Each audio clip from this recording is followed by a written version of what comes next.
আসসালামু আলাইকুম ভাইয়া আর আপুরা, আশা করি সবাই ভালো আছো। শুভ সন্ধ্যা।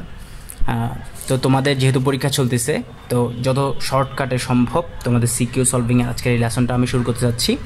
তো প্রথমে আমরা তোমাদের এই chemistry chapter 5, SSC chemistry chapter 5 রাসায়নিক বন্ধন, এখানে একটা সিকিউ, যেটা মোস্ট ইম্পর্টেন্ট একটা সিকিউর মধ্যে অন্যতম, এই সিকিউটা আসার সম্ভাবনা অনেক বেশি। তো চলো এটা সলভ করা শুরু করি। তো সবার আগে উদ্দীপকটা একটু দেখো। উদ্দীপকে দেওয়া আছে মৌল, পর্যায় এবং গ্রুপ। এখানে প্রতীকের দ্বারা প্রকাশ করা হচ্ছে এ মৌল এবং বি মৌলকে। এ মৌলের হচ্ছে তোমার পর্যায় দ্বিতীয় পর্যায়ে অবস্থিত এবং গ্রুপ হচ্ছে 15। বি মৌলটা হচ্ছে তৃতীয় পর্যায়ে অবস্থিত এবং গ্রুপ হচ্ছে 15। আচ্ছা, এখন ক নম্বর প্রশ্নে বলা হয়েছে যে যোজ্যতা ইলেকট্রন কাকে বলে। খ নম্বরে বলা হয়েছে সমযোজী যৌগের বৈশিষ্ট্য লিখো। আর গ নম্বরে বলা হয়েছে যে এর ক্লোরাইডে বন্ধনজোড় ইলেকট্রন বিদ্যমান, এটা ব্যাখ্যা করো। অর্থাৎ যে প্রতীকের মাধ্যমে যে মৌলটা প্রকাশ করতেছে, এই মৌলের ক্লোরাইডে বন্ধনজোড় ইলেকট্রন বিদ্যমান, এটা ব্যাখ্যা করতে বলছে। আর গ নম্বরে আমাদের BCl5, এটা কিন্তু আসলে কি বলে, বোরন না, এটা হচ্ছে যে প্রতীক দিয়ে প্রকাশ করা হচ্ছে BCl5 যৌগের স্থিতিশীলতা ব্যাখ্যায় অষ্টক নিয়ম প্রযোজ্য, এটা ব্যাখ্যা করো। আচ্ছা, তো আমরা একদম শুরু থেকে শুরু করি। যে প্রথম যে প্রশ্ন, যে যোজ্যতা ইলেকট্রন কাকে বলে। যোজ্যতা ইলেকট্রন বলতে বোঝায় কোনো একটা মৌলের সর্বশেষ কক্ষপথে যতগুলো ইলেকট্রন থাকে তাকে তার যোজ্যতা ইলেকট্রন বলে। যোজ্যতা ইলেকট্রন কি, কোনো একটা মৌলের সর্বশেষ কক্ষপথে যতগুলো অযুগ্ম বা বিজোড় ইলেকট্রন থাকে তাকে তার যোজ্যতা ইলেকট্রন বলে। আচ্ছা, ক নম্বর প্রশ্ন শেষ। খ নম্বরে দেখো সমযোজী যৌগের বৈশিষ্ট্য। একটু দ্বারা অন্ধকার দেখতে পাচ্ছি, আমি একটু লাইট জ্বালে যতটুকু সাপোর্ট করা যায় আর কি, এই ভিডিওটাকে একটু ভালো করতে। আচ্ছা, দ্বিতীয় নম্বর প্রশ্নটা দেখো সমযোজী যৌগের বৈশিষ্ট্য লিখো। এখন দেখো সমযোজী যৌগের বৈশিষ্ট্য লিখতে বলছে। এখন সমযোজী যৌগ কি, আয়নিক যৌগ কি? আয়নিক যৌগ আর সমযোজী যৌগের মধ্যে পার্থক্য, এই একটা প্রশ্ন আসতে পারে। বা আয়নিক যৌগ কাকে বলে, আয়নিক যৌগের বৈশিষ্ট্য কি, এটা একটা আসতে পারে প্রশ্ন। এগুলো সব দেখে রাখবে, এগুলো কিন্তু মোস্ট ইম্পর্টেন্ট কোয়েশ্চেন। আবার আরেকটা আসতে পারে যে সমযোজী যৌগ কি, হ্যাঁ, সমযোজী যৌগের বৈশিষ্ট্য কি, এগুলো আসতে পারে। সমযোজী যৌগ কাকে বলে, কোনো একটা কি বলে, যে সকল অধাতব পরমাণু পরস্পরের সাথে কি ইলেকট্রন শেয়ার করার মাধ্যমে যৌগ গঠন করে, সে সকল যৌগকে আমরা কি বলতে পারি, সমযোজী যৌগ বলতে পারি। এখন সমযোজী যৌগের বৈশিষ্ট্য আছে কিছু, ঠিক আছে। সমযোজী যৌগগুলো সাধারণ ক্ষেত্রে তোমার তরল ও গ্যাসীয় হয়। লিখো সব সমযোজী যৌগের বৈশিষ্ট্য। সমযোজী যৌগের বৈশিষ্ট্য, সমযোজী যৌগের বৈশিষ্ট্য লিখো। হ্যাঁ, সমযোজী যৌগের বৈশিষ্ট্য, প্রথমত এটা কি হয়, সাধারণত তরল বা গ্যাসীয় হয়। কি হয়, তরল বা গ্যাসীয়, ঠিক আছে, তরল বা গ্যাসীয় হয়। তারপরে হচ্ছে এরা যেহেতু তরল বা গ্যাসীয় হয়, অর্থাৎ এদের কি বলে, আন্তঃআণবিক আকর্ষণ বল বা আন্তঃআণবিক আকর্ষণ শক্তি, এদের পরমাণুগুলোর ক্ষেত্রে আন্তঃআণবিক আকর্ষণ শক্তি কম, সেজন্য এদের কি গলনাঙ্ক স্ফুটনাঙ্কও কম। স্ফুটনাঙ্ক সবাই আমার সাথে একটু লিখো। গলনাঙ্ক স্ফুটনাঙ্ক কি, কম। আচ্ছা, আরেকটা বৈশিষ্ট্য লিখতে পারো হচ্ছে যে এরা কি বলে, বিদ্যুৎ অপরিবাহী। সাধারণত আমরা জানি যে আয়নিক যৌগগুলো হচ্ছে আমাদের পানিতে হচ্ছে পোলার দ্রবণ, যেমন ধরো পানি, পোলার দ্রবণে কি হয়, আয়নিক যৌগগুলো দ্রবীভূত হয়। আর সমযৌগ যেহেতু দ্রবীভূত হয় না, এরা অনেক ক্ষেত্রে বিদ্যুৎ অপরিবাহী। তো আমরা আরেকটা বৈশিষ্ট্য লিখতে পারি, সেটা হচ্ছে কি, বিদ্যুৎ অপরিবাহী। আচ্ছা, বিদ্যুৎ অপরিবাহী লিখলাম। আর একটা যেটা বলছিলাম যে পানিতে অদ্রবণীয়, পানিতে কি এরা দ্রবণীয় নয়, পানিতে কি অদ্রবণীয়, ঠিক আছে। এই চারটা বৈশিষ্ট্য যদি তোমরা লিখো, তোমাকে 2 out of 2 দিয়ে দিবে। আচ্ছা, সবাই একটু দেখো গতে কি প্রশ্ন দেওয়া আছে। গতে দেওয়া আছে যে এর ক্লোরাইডে বন্ধনজোড় ইলেকট্রন বিদ্যমান, এটা ব্যাখ্যা করতে বলছে। এর ক্লোরাইডে বন্ধনজোড় ইলেকট্রন বিদ্যমান, এটা কি করতে বলছে, ব্যাখ্যা করতে বলছে। এখন যে মৌল, এটা তো আমরা জানি না, আসলে এটা তো আসলে প্রতীক, তাই না? এটা যে কী মৌল সেটা আমার বের করতে হবে। এটার পর্যায়ে দেওয়া আছে, গ্রুপ দেওয়া আছে, আমরা একদম ধাপে ধাপে করার চেষ্টা করি, ঠিক আছে? তো প্রথম পর্যায়ে তো দেওয়া আছে, গ্রুপও দেওয়া আছে, আমরা এখন এই পর্যায়ে আর গ্রুপ থেকে মৌলটা কি সেটা বের করব, ঠিক আছে? এখন যেহেতু দেওয়া আছে এর যেই যে কি বলে মৌলটা, এটার পর্যায়ে দেওয়া আছে কত 2, তার মানে এটা দ্বিতীয় পর্যায়ের আচ্ছা 15 নম্বর গ্রুপের মৌল। এখন সেটা বের করবার কীভাবে? দ্বিতীয় পর্যায়ে মানে হচ্ছে 2s 2p তারপর হচ্ছে 2d এর মধ্যে হবে, তাই না? এখন 15 নম্বর গ্রুপ সেটা কীভাবে বের করব? এখন আমরা হাইড্রোজেন হিলিয়াম এই দুটো তো হবে না, লিথিয়াম এটাও হবে না, কেননা 1s2, লিথিয়ামের ক্ষেত্রে কি 1s2 2s1, beryllium 1s2 2s2 এটাও হবে না, boron 1s2 2s2 2p, 2s আর 2pতে গেছে, তার মানে আমরা জানি যে s আর p, হ্যাঁ, শেষ কক্ষপথে যদি তার s আর p এই দুইটা যদি অরবিটাল থাকে তাহলে তার গ্রুপ সংখ্যা বের করতে হয় s আর p যোগ করে, তার সাথে 10 যোগ করে, তাই না? তো এখন যেহেতু 15 নম্বর গ্রুপ, তার মানে হচ্ছে অনেক বড়, অর্থাৎ 15 নম্বর তুলনামূলকভাবে একদম ডানের দিকের গ্রুপ, সুতরাং হচ্ছে আমাদের sp এর সাথে 10 যোগ করতে হবে, এরকম টাইপের আমরা ধারণা এখন থেকে পাচ্ছি, তাই না? এখন দেখো, তার মানে হচ্ছে এটা কার্বন নাইট্রোজেন এগুলোর মধ্যে হবে। এখন কার্বনের ক্ষেত্রে যদি দেখো, কার্বনের কত 1s2 2s2 2p, কার্বন যেহেতু 6, তাই তো 2p 2, s আর p অরবিটালে টোটাল ইলেকট্রন কয়টা 2 2 অর্থাৎ 4, 4-এর সাথে আরও 10 যোগ করতে হবে 14, তার মানে হচ্ছে হয় নাই 14 নম্বর তো না, 14 নম্বর গ্রুপ তো না, 15 নম্বর, তার মানে হচ্ছে তারপরের যে মৌলটা আছে ওটা, অর্থাৎ নাইট্রোজেন। প্রদত্ত যে প্রতীক দিয়ে প্রকাশ করা যে মৌল এটা হচ্ছে কি মূলত নাইট্রোজেন। এখন নাইট্রোজেনের ক্ষেত্রে যদি তুমি প্রথমে ইলেকট্রন বিন্যাস দেখো, নাইট্রোজেনের ইলেকট্রন বিন্যাস কি কেমন হবে? নাইট্রোজেন ইলেকট্রন বিন্যাস আচ্ছা 1s2 2s2 2p 3 s আর p, 2s2 শেষ কক্ষপথে তোমার যদি কি বলে ইলেকট্রন বিন্যাসের ক্ষেত্রে যদি s আর p অরবিটাল থাকে তাহলে এই দুইটার ইলেকট্রনগুলো যোগ করে তার সাথে 10 যোগ করতে হয়, তার মানে 2 আর 3 যোগ করে 5 প্লাস 10 মানে হচ্ছে 15, তার মানে গ্রুপ সংখ্যা পাচ্ছ কত 15। আর তোমরা যদি অনেকে হয়তো গ্রুপ সংখ্যা পর্যায় সংখ্যা বের করা নিয়ে তোমাদের একটু ঝামেলা হইতে পারে, তো আমি একটু শর্টকাটে বলে দিচ্ছি, একদম সহজ গ্রুপ আর পর্যায় বের করা। প্রথমত পর্যায় বের করা তো একদমই সহজ, যে কোনো একটা মৌলের ইলেকট্রন বিন্যাসের ক্ষেত্রে সর্বশেষ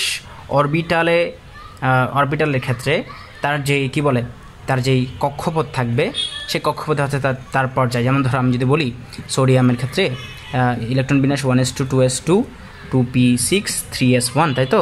এখন সর্বশেষ যে ইলেকট্রনটা সেটা কোন কক্ষপথে প্রবেশ করেছে? সর্বশেষ যে ইলেকট্রন সেটা তো s অরবিটাল, কিন্তু কক্ষপথ কোনটা? কক্ষপথ হচ্ছে 3, অর্থাৎ তৃতীয় কক্ষপথ, তার মানে তার পর্যায় 3। হ্যাঁ, যদি এখন মনে করো আমরা যদি এই যে সোডিয়ামের ক্ষেত্রে না বলে আমরা যদি বলতাম ধরো নিয়ন, এর এই কি বলে পারমাণবিক সংখ্যা 1 কম আর কি, নিয়ন 10 নম্বর যেই মৌলটা, ঠিক আছে? নিয়নের ক্ষেত্রে যদি বলি 1s2 2s2 2p6, তাই না? এখন যেহেতু 2p6, তাই না? এখন এই দেখো এই শেষ যে অরবিটাল সেগুলো কি সেখানে কি কক্ষপথ কত 2, দ্বিতীয় কক্ষপথ, তাই তো 2s2 2p6, তার মানে এটার পর্যায় 2, পর্যায় সংখ্যা বের করা একদম সহজ। শেষ কক্ষপথে যে ইলেকট্রনটা কি বলে যে ইলেকট্রনগুলো প্রবেশ করবে সেই কক্ষপথে হচ্ছে তার পর্যায়, ঠিক আছে? আচ্ছা, এখন দেখো কি বলে গ্রুপ সংখ্যা নির্ণয় পদ্ধতি, 3টা পদ্ধতি আছে সম্ভবত, হ্যাঁ 3টা পদ্ধতি।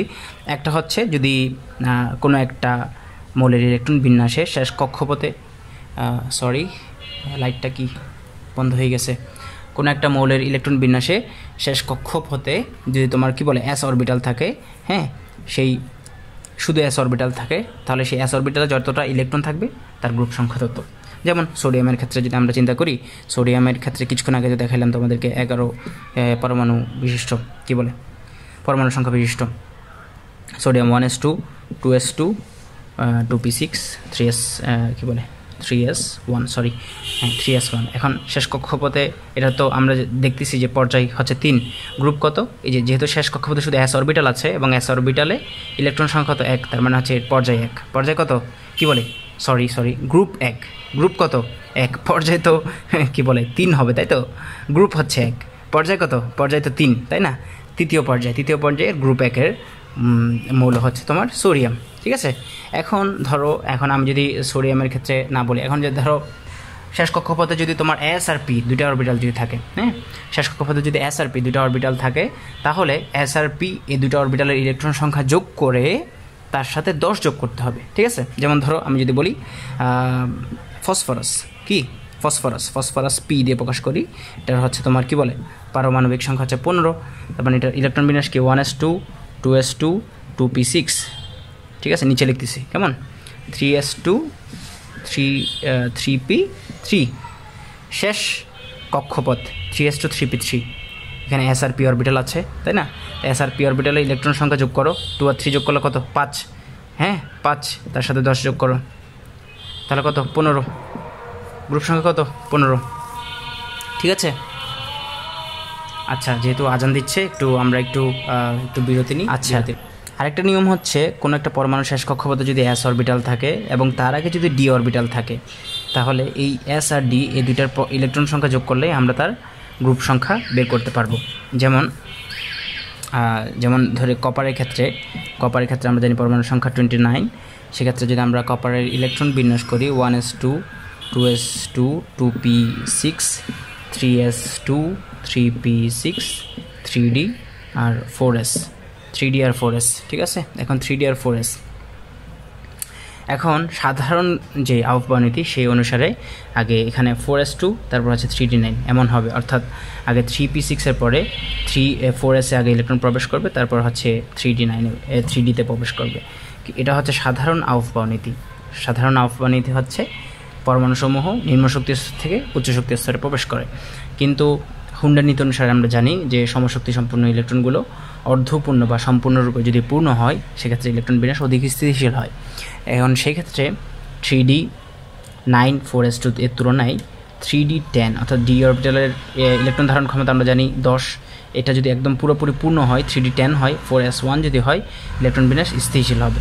তো এক্ষেত্রে আমরা দেখতে পাচ্ছি যে এস অরবিটাল আগে কী আছে, ডি অরবিটাল আছে, যেটা এস অরবিটাল আগে ডি অরবিটাল আছে, এই ইলেকট্রন সংখ্যা দুটো আমরা কী করবো যোগ করলে গ্রুপ সংখ্যা পেয়ে যাব। তো কপারের ক্ষেত্রে গ্রুপ সংখ্যা কত 10 + 1 অর্থাৎ 11, কপারের ক্ষেত্রে গ্রুপ সংখ্যা হচ্ছে 11। আচ্ছা, এখন আমরা এই জিনিসটা শিখলাম। ঠিক আছে, এখন যেহেতু আমরা নাম্বার যে প্রশ্নটা কেমন ছিল, প্রশ্নটা ছিল হচ্ছে কি বলে এর ক্লোরাইডে বন্ধনজোড় ইলেকট্রন বিদ্যমান সেটা ব্যাখ্যা করতে বলছে। আচ্ছা, এখন এর ক্লোরাইডে যে মৌলটা সেটা হচ্ছে আমরা এখন পাইলাম কি, এর মৌলটা হচ্ছে তোমার কি নাইট্রোজেন, তাই তো? এখন নাইট্রোজেন যখন ক্লোরাইড যৌগ গঠন করবে, অর্থাৎ নাইট্রোজেন যখন ক্লোরিনের সাথে বন্ধন গঠন করবে, তখন এখানে বন্ধন গঠন করার ক্ষেত্রে তার বন্ধনজোড় ইলেকট্রনটা আমাদের বের করতে বলছে। ঠিক আছে, আচ্ছা এখন সাধারণ ক্ষেত্রে দেখো, সাধারণ ক্ষেত্রে নাইট্রোজেনের ইলেকট্রন বিন্যাস যদি আমরা দেখি 1s2 2s2 2p3 হবে, তাই তো? এখন 2p3 এটা আমরা এভাবে না লিখে, হ্যাঁ আমরা এভাবে লিখতে পারি 2p, তোমাদের গাইডে অনেক সময় দেখবা এভাবে লেখা আছে 2px1 2py1, আবার লেখা আছে কি 2pz1। এটা কেন? হ্যাঁ দেখো 1 1 1 লেখা আছে, অর্থাৎ এখানে 1 দিয়ে এখানে আসলে ইলেকট্রন বোঝাচ্ছে আর কি, ইলেকট্রন সংখ্যা, এখানে একটা এখানে একটা এখানে একটা। তো এরকম xyz দিয়ে কেন লিখছে, এটা ব্যাখ্যাটা অনেক সহজ। যে এস অরবিটাল যেটা আছে না, এস অরবিটাল আমরা জানি হচ্ছে অরবিটাল সংখ্যা কয়টা, একটা অরবিটাল সংখ্যা একটা। এই যে এস অরবিটালের ক্ষেত্রে ইলেকট্রন ধারণ ক্ষমতা কয়টা, দুইটা ইলেকট্রন থাকতে পারে। পি অরবিটালের মধ্যে অরবিটাল সংখ্যা কয়টা, তিনটা, এরকম 3টা অরবিটাল থাকবে। এই অরবিটালগুলোকে মূলত xyz দিয়ে প্রকাশ করে। ঠিক আছে, পি অরবিটালে কি কয়টা থাকবে, 3টা, এরকম 3টা কি থাকবে, এরকম ঘর থাকবে, যেগুলোকে আমরা অরবিটাল বলতেছি আর কি। এখানে কয়টা ইলেকট্রন ধারণ ক্ষমতা, 6টা, এরকম করে ইলেকট্রন থাকবে। আর ডি অরবিটালে কয়টা, 10টা, তার মানে ডি অরবিটালে ইলেকট্রন ধারণ ক্ষমতা 10টা, তার মানে ঘর থাকবে কয়টা, ডি অরবিটালে 5টা থাকবে ঘর। এরকম 3টা যেমন আছে পি অরবিটালে, ডি অরবিটালে কয়টা থাকবে, ডি অরবিটালে 5টা ঘর থাকবে। 5টা ঘরের মধ্যে প্রত্যেকটা ঘরে 2টা করে ইলেকট্রন থাকবে, টোটাল 10টা ইলেকট্রন থাকবে। ঠিক আছে, আর এফ অরবিটালে কয়টা ইলেকট্রন থাকবে, 14টা ইলেকট্রন থাকবে। 7টা ঘরের মধ্যে 14টা ইলেকট্রন থাকবে। আচ্ছা, এখন নাইট্রোজেনের ক্ষেত্রে নাইট্রোজেনের ক্ষেত্রে আমি মুছে দিয়েছি যদিও 1s2 2s2 2p 2p 2p এভাবে লিখবা পরীক্ষার খাতায়, ঠিক আছে। এবার এখানে লিখবা x1, এখানে লিখবা y1, এখানে লিখবা z1, অর্থাৎ 2px1 2py1 2pz1। ওই 2p যে অরবিটাল আছে এখানে এই x প্রথম যে ঘরটা ওখানের মধ্যে একটা ইলেকট্রন প্রবেশ করবে, তারপর আরেকটা, তারপর আরেকটা, এরভাবে ইলেকট্রন থাকবে। অর্থাৎ যে নাইট্রোজেনের ক্ষেত্রে যে p অরবিটালের ক্ষেত্রে এই x y z তিনটা ঘর থাকে না, এখানের মধ্যে ইলেকট্রনগুলো একটা এখানে, একটা এখানে, একটা এখানে, এরকম এই অযুগ্ম অবস্থায় থাকবে। অযুগ্ম মানে হচ্ছে একলা বা বিজোড় অবস্থা বা কি বলে একক অবস্থায় থাকবে। আর এটাই হচ্ছে মূলত আউফবাউ নীতি। তোমরা অনেকে বলো কি আউফবাউ নীতি কি, হুন্ডের নীতি কি। আউফবাউ নীতি হচ্ছে ইলেকট্রন সমূহ সর্বশেষ কক্ষপথে এরকম বিভিন্ন অরবিটালে অযুগ্ম বা একলা অবস্থায় থাকবে। অর্থাৎ ধরো এখানের মধ্যে তো আমরা জানি যে পি অরবিটালের মধ্যে প্রত্যেকটা ঘরের ধারণ ক্ষমতা, ইলেকট্রন ধারণ ক্ষমতা 2টা করে আছে। তো চাইলে তো যে পি অরবিটালে যে 3টা ইলেকট্রন থাকার কথা না, এটা তো এরকম করে থাকতে পারতো, তাই না, এভাবে থাকতে পারতো, কিন্তু এভাবে নাই, এভাবে আছে যে একদম অযুগ্ম অবস্থায় থাকবে, ঠিক আছে। তো এটা হচ্ছে আউফবাউ নীতি, বুঝতে পারছো সবাই? আচ্ছা, এখন ক্লোরিনের ক্ষেত্রে ইলেকট্রন বিন্যাস কীরকম? ক্লোরিনের ক্ষেত্রে আমরা জানি 17, 1s2 2s2 2p6 3s2 আরেকটা কি 3p, কত 17, তাই তো 3p5। তো আমরা অষ্টক নীতি সবাই পড়ছি, তাই না? অষ্টক নীতি অনুসারে কি, যে কোনো একটা পরমাণু তার সর্বশেষ শক্তি স্তরে 8টা ইলেকট্রন কি 8টা ইলেকট্রন যে বিন্যাস, এই নীতিটা ফলো করে, তাই না? এটা হচ্ছে অষ্টক নীতি। 8টা ইলেকট্রন ধারণ করার একটা প্রবণতা দেখায় প্রত্যেকটা মৌল, এটা হচ্ছে অষ্টক নীতি। তো নাইট্রোজেনের ক্ষেত্রে যেই 3টা বিজোড় ইলেকট্রন আছে সর্বশেষ কক্ষপথে, নাইট্রোজেনের ক্ষেত্রে যে একটু নিচে করে রাখি, নাইট্রোজেনের ক্ষেত্রে সর্বশেষ কক্ষপথে যে কি বলে, এখানে প্রথম কক্ষপথে তো 2টা ইলেকট্রন, তারপরে কক্ষপথে কয়টা নাইট্রোজেনের ক্ষেত্রে, তারপরে কক্ষপথে কয়টা, 5টা, তাই তো? এরকম 1s2 প্রথম কক্ষপথে 2টা, তারপরে 2s2, ধরো 2p3, তারপর কক্ষপথে কয়টা, 5টা, এরকম করে ইলেকট্রন থাকে। তো এখানের মধ্যে আমাদেরকে বলছে কি দেখো, যে বন্ধন জোড় ইলেকট্রন বিদ্যমান, এটা ব্যাখ্যা করতে বলছে। এখন মুক্ত জোড় ইলেকট্রন কি, বন্ধন জোড় ইলেকট্রন কি, এগুলো তোমার বুঝতে হবে। মুক্ত জোড় ইলেকট্রন হচ্ছে মূলত কোনো একটা মৌল যখন অন্য একটা মৌলের সাথে, হ্যাঁ, কোনো একটা অধাতু বা কোনো একটা মৌল বা কোনো একটা অধাতু অন্য একটা অধাতুর সাথে যখন তোমার কি সমযোজী বন্ধন গঠন করে, তখন বন্ধন যে গঠন করে যেই ইলেকট্রন জোড়, এগুলোকে বলা হয় কি বন্ধন জোড় ইলেকট্রন, বন্ধন জোড় ইলেকট্রন। আর যেই ইলেকট্রন জোড় তোমার মুক্ত অবস্থায় থাকে, কোনো রকমের বন্ধন গঠন করে না, ইলেকট্রন শেয়ার করার মাধ্যমে কোনো বন্ধন গঠন করে না, এদেরকে বলা হয় কি বলে, মুক্ত জোড় ইলেকট্রন। এখন যখন নাইট্রোজেন ক্লোরিনের সাথে এরকম NCl3 বন্ধন গঠন করে, কেন NCl3? ওই যে নাইট্রোজেনের শেষ কক্ষপথে কয়টা ইলেকট্রন, এই পি অরবিটালে কয়টা ইলেকট্রন আছে, 3টা ইলেকট্রন আছে না অযুগ্ম অবস্থায়, অযুগ্ম বা বিজোড় অবস্থায় বা একলা অবস্থায় 3টা ইলেকট্রন আছে না, এই 3টা ইলেকট্রন কি 3টা ক্লোরিনের সাথে কি করবে, বন্ধন গঠন করবে। ক্লোরিনের ক্ষেত্রে আমরা জানি সর্বশেষ কক্ষপথে যে তোমার কয়টা ইলেকট্রন আছে, ক্লোরিনের ইলেকট্রন বিন্যাস সর্বশেষ কক্ষপথে কয়টা ইলেকট্রন আছে, 1s2 2s2 2p6 3s2 3p5 5টা 7টা ইলেকট্রন আছে, 3s2 3p5, তাই না?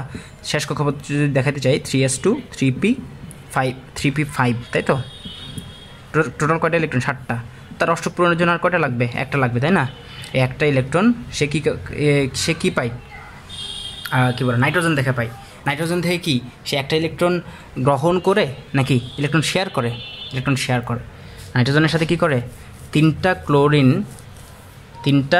ক্লোরিন পরমাণু একটা নাইট্রোজেনের সাথে কী করে, ইলেকট্রন শেয়ার করে। ধরো আমি তোমাকে একটু সহজভাবে যদি দেখাইতে চাই, কীভাবে দেখাইতে পারি দেখো, নাইট্রোজেন, ধরো একটা নাইট্রোজেন এভাবে আছে, ঠিক আছে?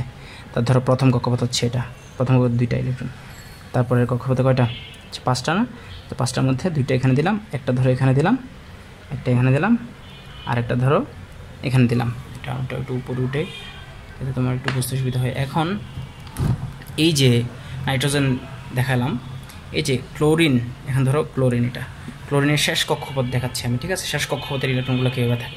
শেষ কক্ষপথ আমরা জানি 7টা ইলেকট্রন থাকে, তাই না? এখন শেষ কক্ষপথের ক্ষেত্রে আমি কিন্তু অন্যগুলো দেখাচ্ছি না, শেষ কক্ষপথের ক্ষেত্রে ইলেকট্রনগুলো কীভাবে থাকে দেখো। এটা ধরো একটা ক্লোরিন আঁকলাম, এখানে ধরো আরেকটা আমি ক্লোরিন আঁকলাম, এভাবে ধরো এখানেও তেমনি হবে, তোমরা যদি দেখতেছো না, এখানে আঁকলাম আরেকটা ক্লোরিন আঁকলাম এভাবে, ঠিক আছে? এটা একটু উপরে তোলার চেষ্টা করি আমি, তোমরা পুরোপুরিভাবে দেখতে পারো। আচ্ছা, হ্যাঁ, আচ্ছা, এভাবে দেখা যাচ্ছে, ঠিক আছে? ক্লোরিন এভাবে গ্রহণ করলো। এখন ক্লোরিনের শেষ কক্ষপথে আমরা জানি কয়টা ইলেকট্রন, 1টা 2টা 3টা 4টা 5টা 6টা, আর এখানে মনে করো 7টা ইলেকট্রন। এখানে ক্ষেত্রে তেমনিভাবে 1টা 2টা 3টা 4টা, কী বলে, এখানে একটা আছে ধরো, এখানে আছে, ঠিক আছে? তোমরা যদিও পুরোপুরি দেখতেছো নাকি জানি না।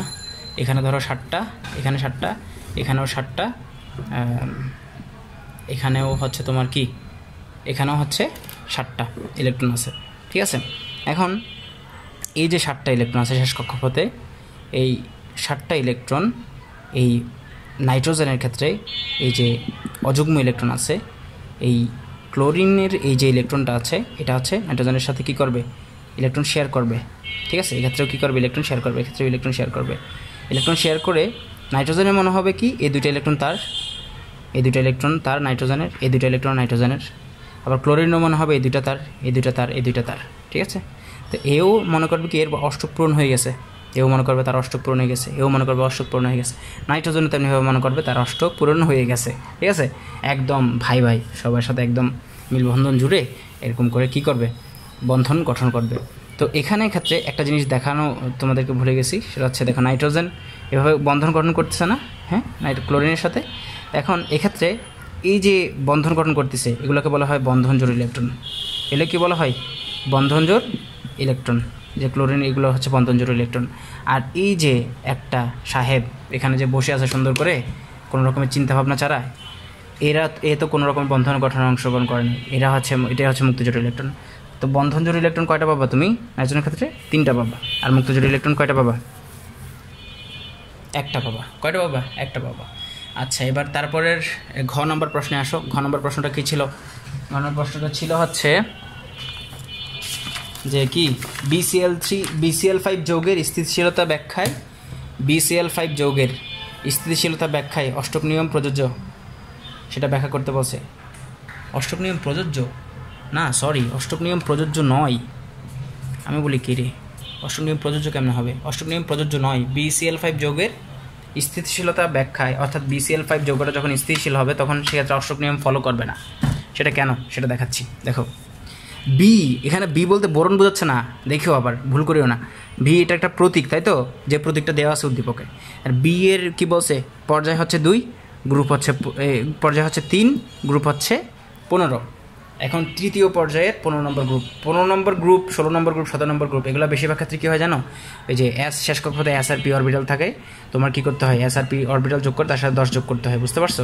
এরকমই হয় বেশিরভাগ ক্ষেত্রে। তো আমরা এইরকম এই জিনিসটা একটু মাথায় রাখবো পরীক্ষার হলে, ঠিক আছে? তো এটা হচ্ছে ফসফরাস। এই যে মৌলটা দেওয়া আছে বি, এটা হচ্ছে মূলত ফসফরাস। ফসফরাসের পারমাণবিক সংখ্যা 15, তাই না? 1s2, কী বলে, 2s2, 2p6, 3s2, আর এটা হচ্ছে 3p কি, 3p3, তাই তো, 3p3, একটু নিচে লিখি, 3s2, 3p3, এখানে 10টা, এখানে 2 আর 3, 5টা, অর্থাৎ 15টা। আর দেখো গ্রুপ কিন্তু এটার 15, দেখো এস আর পি অরবিটাল আছে শেষ কক্ষপথে, আর এস আর পি অরবিটাল এর ইলেকট্রন সংখ্যা যোগ করে তার সাথে 10 যোগ করতে হয়, তার মানে 2, 3, 5 আর 10, 15, তাই না? তার মানে এটা ফসফরাস। আচ্ছা, ফসফরাস সেটা পাইলাম। তার মানে ফসফরাস যখন Cl5 অর্থাৎ BCl5 বলছে না, এখানে কি বলছে উদ্দীপকে বলছে কি, দেখো বলছে কি BCl5, এখন বি এর জায়গায় কী পাইছো, ফসফরাস, অর্থাৎ PCl5, অর্থাৎ ফসফরাস যখন পেন্টাক্লোরাইড উৎপন্ন করে, হ্যাঁ, ফসফরাস কি উৎপন্ন করে, পেন্টাক্লোরাইড। 5টা ক্লোরিন তো পেন্টাক্লোরাইড, সেজন্য নাম, বুঝতে পারছো? ফসফরাস যখন কি পেন্টাক্লোরাইড যৌগটা উৎপন্ন করে তখন কি অষ্টক নিয়ম আসলে প্রযোজ্য নয়, সেটা দেখাইতে হবে আমাদের, ঠিক আছে? আচ্ছা, সাধারণ ক্ষেত্রে কী হয় সেটা দেখবা, তারপরে উত্তেজিত অবস্থায় কী হয় সেটা দেখাবো। ফসফরাস সাধারণ ক্ষেত্রে ইলেকট্রন বিন্যাস যেহেতু 15, 1s2 2s2 2p6 3s2 3p3, ঠিক আছে, 3p3। আচ্ছা, সাধারণ ক্ষেত্র এখানে আমরা জানি পি অরবিটালের ক্ষেত্রে কয়টা অরবিটাল, অরবিটাল সংখ্যা কয়টা? 3টা, তাই তো? অর্থাৎ ঘর সংখ্যা 3টা। এই যে কি বলে, ঘর সংখ্যাগুলোকে আমরা এইভাবে প্রকাশ করি এবং এগুলোর নাম দিয়েছি আমরা এক্স ওয়াই জেড। এটা তো আগেই দেখাইছি তোমাদের, তাই না? তো এটাকে আমরা কি লিখতে পারি? 3px, তারপর লিখতে পারি হচ্ছে 3py,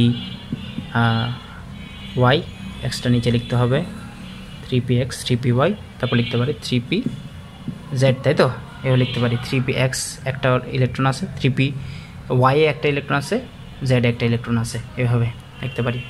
অর্থাৎ এই যে এইভাবে আর কি, এটা হচ্ছে মনে করো 3px, এটা হচ্ছে 3py, এটা হচ্ছে 3pz, এখানে একটা ইলেকট্রন, এখানে একটা ইলেকট্রন, এভাবে দেখাচ্ছি, ঠিক আছে? এখন এটা হচ্ছে ফসফরাস যখন স্বাভাবিক অবস্থায় থাকে তখন। স্বাভাবিক অবস্থায় কিন্তু ফসফরাস পেন্টাক্লোরাইড গঠন করে না, ফসফরাস ট্রাইক্লোরাইড গঠন করে, ঠিক আছে? যেহেতু এই যে অযুগ্ম যে একলা যে 3টা ইলেকট্রন আছে না, 3টা ইলেকট্রন 3টা ক্লোরিনকে ধরে PCl3 গঠন করে। এখন ফসফরাস যখন পেন্টাক্লোরাইড গঠন করে তখন কি হয়? পেন্টাক্লোরাইড যখন গঠন করে তখন আমরা জানি যে 3, অর্থাৎ যদি এটার কি বলে কক্ষপথ যদি 3 হয়, n এর মান যদি 3 হয়, সেক্ষেত্রে তোমার কি 3, n এর মান যদি কি হয় 3 হয়, l এর মান কত? 0 থেকে n-1 পর্যন্ত। এটা পড়ছো তোমরা? পড়ছো? n-1 পর্যন্ত হয় কিন্তু, n-1, অর্থাৎ এখন 0 থেকে n-1 পর্যন্ত, n-1, n এর মান কত? 3, অর্থাৎ 3 - 1 মানে কি কত? 2, অর্থাৎ 0 থেকে 2 পর্যন্ত, অর্থাৎ 0 1 2। 0 হচ্ছে কি s, 1 কি p, আর 2 কি d, 2 কি d, বুঝতে পারছো? 0 দ্বারা s অরবিটাল প্রকাশ করে, 1 দ্বারা p, আর 2 দ্বারা কি d। অর্থাৎ এই যে 3 নম্বর যে কক্ষপথ, এখানে হচ্ছে spd, 3টা অরবিটাল সম্ভব। কয়টা অরবিটাল সম্ভব? 3টা অরবিটাল সম্ভব, ঠিক আছে? যেহেতু আমরা পাইছি যে কি n-1 পর্যন্ত, এখানে 2 পর্যন্ত পাইছি না, তার মানে 0 1 2, অর্থাৎ spd, এই 3টা অরবিটাল সম্ভব। অর্থাৎ এখানে আরও একটা অরবিটাল আছে যেটাকে আমরা কি 3d বলতে পারি। আর d অরবিটালে কি কোনো ইলেকট্রন আছে? নাই। d অরবিটালটা এরকম খালি অবস্থায় পড়ে আছে, বা 3d 0 এরকম করে আমরা দেখাইতে পারি। এখন d অরবিটালে তো কোনো ইলেকট্রন নাই, তাই না? এখন p অরবিটালে 3টা ইলেকট্রন আছে, d অরবিটালে কোনো ইলেকট্রন নাই সাধারণ ক্ষেত্রে, হ্যাঁ? এখন যখন ফসফরাসকে আমরা উত্তেজিত করি, হ্যাঁ, ফসফরাস যখন উত্তেজিত হয়, এই উত্তেজিত অবস্থায় বা হিট দেওয়া অবস্থায় ফসফরাসের ক্ষেত্রে এই যে s অরবিটাল, শেষ কক্ষপথের যে 3s2 এর মধ্যে যে s অরবিটালটা আছে না, s অরবিটালের যে দুটো ইলেকট্রন কীভাবে থাকে? এই যে s অরবিটাল, এটার ক্ষেত্রে যদি অরবিটালটা এই ঘরটা দেখাতে চাই, এভাবে থাকে, তাই তো? এভাবে থাকে। এখন এই যে দুইটা ইলেকট্রন না, একটা ইলেকট্রন উত্তেজিত অবস্থায় এখান থেকে চলে যাবে। কোথায় চলে যাবে? এই 3d এর এখানে চলে যাবে, 3d এর এখানে 1 হয়ে যাবে, আর এখানে 3s1 হয়ে যাবে। এখানে একটা ইলেকট্রন, আর d অরবিটালে যে 5টা ঘর আছে না, ওখানের মধ্যে একটা ইলেকট্রন চলে যাবে, ঠিক আছে? এটা হচ্ছে কী অবস্থায়? উত্তেজিত অবস্থায়। তা এখন দেখো উত্তেজিত অবস্থায় তাহলে তুমি অযুগ্ম ইলেকট্রন বা একলা ইলেকট্রন কয়টা পাচ্ছ?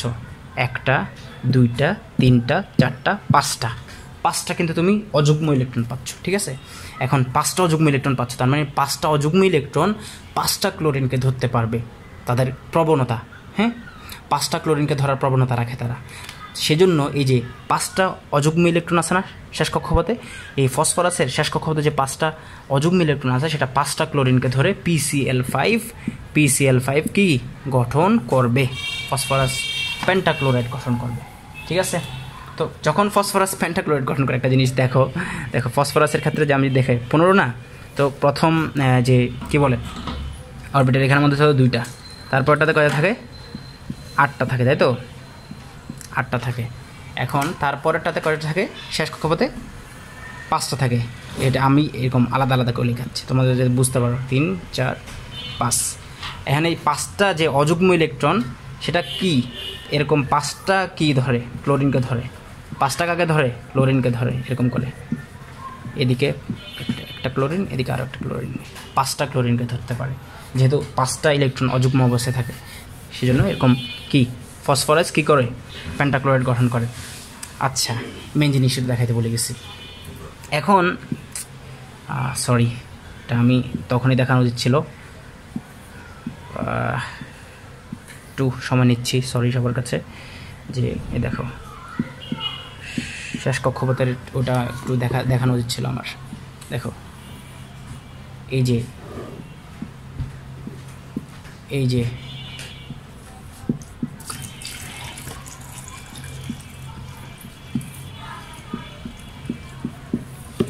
ক্লোরিনকে যে ধরলো, হ্যাঁ দেখো এদিকে এই যে এগুলোকে আমরা কি বলতেছি? বন্ধনজোড় ইলেকট্রন। এক্ষেত্রে এগুলো সব হচ্ছে বন্ধনজোড় ইলেকট্রন, তাই না?